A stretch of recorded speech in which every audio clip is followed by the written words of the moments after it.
முதலாவதாக மௌலத் என்பது கூடுமா கூடாதா? இன்னொரு ஹதீஸ் ஒன்று இருக்கு.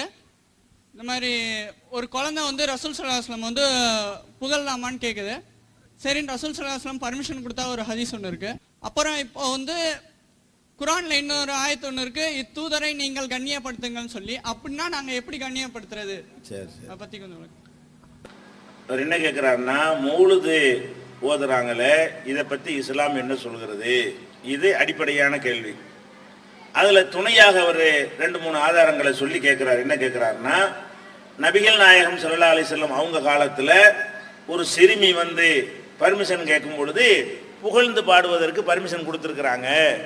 அதே மாதிரி குரான்லையும் நபிகள் நாயகம் அவங்களை கண்ணியப்படுத்தும் மாதிரி நம்ம கட்டளை இருக்கிறது. அப்போ மௌலுது ஓதுனா என்ன, கண்ணியப்படுத்தானே நாங்கள் பாட்டு படிக்கிறோம் அப்படிங்கிறது அவங்களுடைய கேள்வி.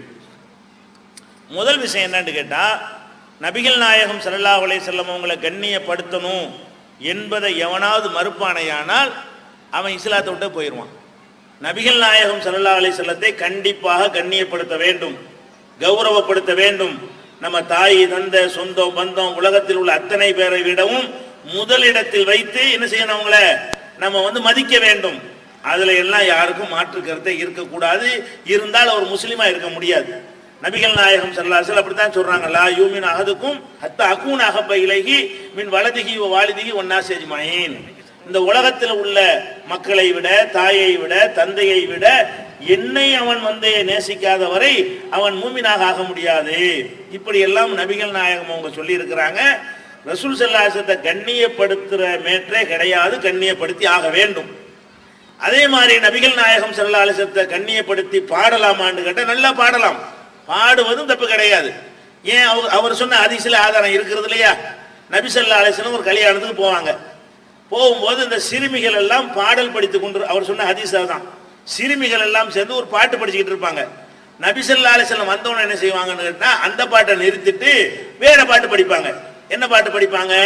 ஒ ஃபீனா நபியும் யஅலமு மா ஃபீ கதின், நாளை நடப்பதை அறியக்கூடிய நபி நம்மிடத்தில் இருக்கிறார். நபிகள் நாயகம் வந்தவுடனே என்ன செய்வாங்கன்னா, நாளை நடப்பதை அறியக்கூடிய நபி நம்மிடத்தில் இருக்கிறார் அப்படின்னு சொல்லிடுவாங்க. இதை கேட்டவுடனே ரசூல் ஸல்லல்லாஹு அலைஹி வஸல்லம் என்ன செய்வாங்கன்னா, தஈஹாதா, நிறுத்து இந்த பாட்டை, ஒகூலி பில்லதி தகூலின், ஏற்கனவே படித்த பாட்டை பாடு. ஏற்கனவே நான் மரமுந்தி ஒரு பாட்டை படிச்சிருந்தீங்கள, எனக்கு சம்பந்தம் இல்லாத பாட்டை அதை படிச்சுட்டு போ.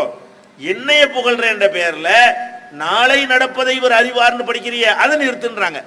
அப்ப நபிகள் நாயகம் ஸல்லல்லாஹு அலைஹி வஸல்லத்துக்கு நாளைக்கு நடக்கிறதெல்லாம் தெரியும் என்று அந்த சிறுமிகள் படித்த பொழுது நபி ஸல்லல்லாஹு அலைஹி வஸல்லம் தடுத்து விட்டார்கள். பாட்டை அனுமதிச்சாங்க, லிமிட்டை தாண்டும் போது தடுக்கவும் செஞ்சு விட்டார்கள். அதான் அவர் சொன்ன அந்த ஹதீஸ். ஆனா மௌலுதுங்கிறது என்ன, நபிகள் நாயகம் ஸல்லல்லாஹு அலைஹி வஸல்லத்தை புகழுகிறோம் என்ற பெயர்ல இந்த பாட்டை படிக்கிறார்கள். இந்த மௌலுதுங்கிற பாட்டில் படிக்கிறீங்களே, என்ன சொல்லி படிக்கிறீங்கன்னு உங்களுக்கு தெரியுமா? புகழ்றதா இருந்தா விளங்கித்தானே புகழணும். புகழ்றதா இருந்தா என்ன சொல்லி புகழ்ந்தீங்க யாருக்கும் தெரியாது. யா நபி ஸல்லல்லாஹு அலைஹி யா ரசூல் ஸல்லல்லாஹு அலைஹி அரபில படிக்கிறீங்களே தவிர, நபிகள் நாயகம் அவங்களை நாங்க புகழ்ந்தவங்க என்னென்ன சொல்லி நீங்க புகழ்ந்தீங்கன்னு கேட்டா உங்களுக்கு சொல்ல தெரியாது.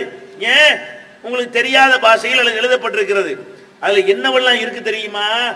நபிகள் நாயகம் அவங்களை புகழ்றோங்கிற பேர்ல அல்லாஹ்வுடைய இடத்தில் அவங்கள வைத்திருக்கிறார்கள். இந்த மௌலுது பாடல்களை என்ன இருக்குன்னு கேட்டா, நபி ஸல்லல்லாஹு அலைஹி வஸல்லம் அவங்கள வந்து நபியுடைய இடத்தில் வைத்து என்ன செய்யலாம், புகழலாம்.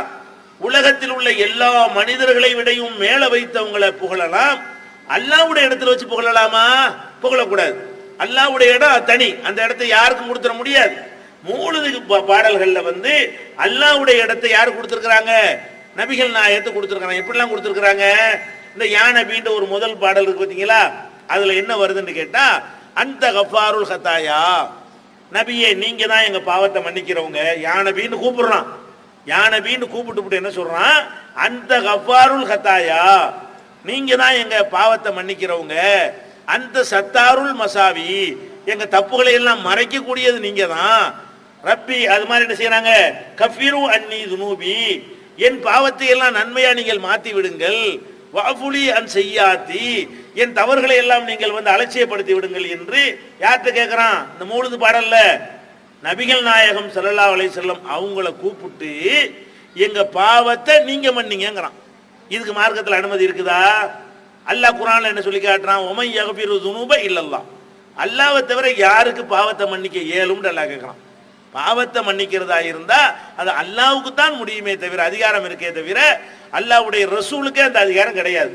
நபிகள் நாயகம் அவங்கள என்ன சொல்லுவாங்க தெரியுமா? அஸ்தக்பிருல்லாஹ ரப்பி ஃபீ குல்லி யௌமின் மிஅத்த மர்ரா. ஒவ்வொரு நாளும் அல்லாஹ்விடத்திலே 100 தடவை நானே பாவ மன்னிப்பு தேடுறேங்கறாங்க. நபி ஸல்லல்லாஹு அலைஹி வஸல்லம் அவங்கள நான் 100 தடவை அல்லாஹ்ட்ட பாவ மன்னிப்பு தேடுறேன்னு சொல்றாங்க. நம்ம அவங்கள்ட்ட போய் பாவ மன்னிப்பு கேட்கிறோம். ஏன் பாவத்தை அல்லாஹ் தான் மன்னிக்கணும்னு சொல்லி அவங்க சொல்றாங்க. நம்ம என்ன பண்றோம்? இதுதான் மௌலிது பாடல். சரியா போச்சா?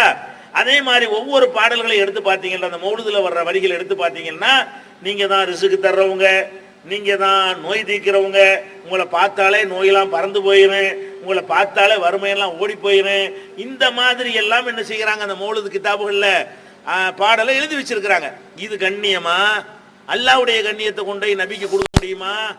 அல்லாஹ்வுடைய அந்தஸ்தையும் அல்லாஹ்வுடைய கண்ணியத்தையும் நபிகள் நாயகம் அவங்களுக்கு கொடுக்கிற மாதிரி நீங்கள் புகழ்ந்தீர்களே, ஆனால் அது பயங்கரமான இணை கற்பிக்கக்கூடிய நிரந்தர நரக. அர்த்தம் தெரியாத அரபு மொழியில பாட்டு படிச்சவன நபியை கண்ணியப்படுத்தின ஆகுமா? ஆவாது.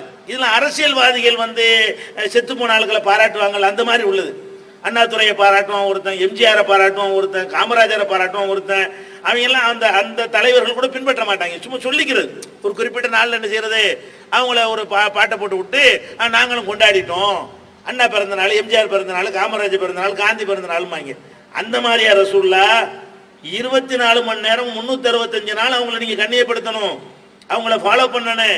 நம்முடைய உட்கார்றது, நிக்கிறது, படுக்கிறது, திங்கிறது, வணக்கம் செய்வது, வியாபாரம் செய்யறது எல்லாமே அவர்கள் காட்டிய வழிமுறையில் அமையணும். அதான் கண்ணியப்படுத்துறது.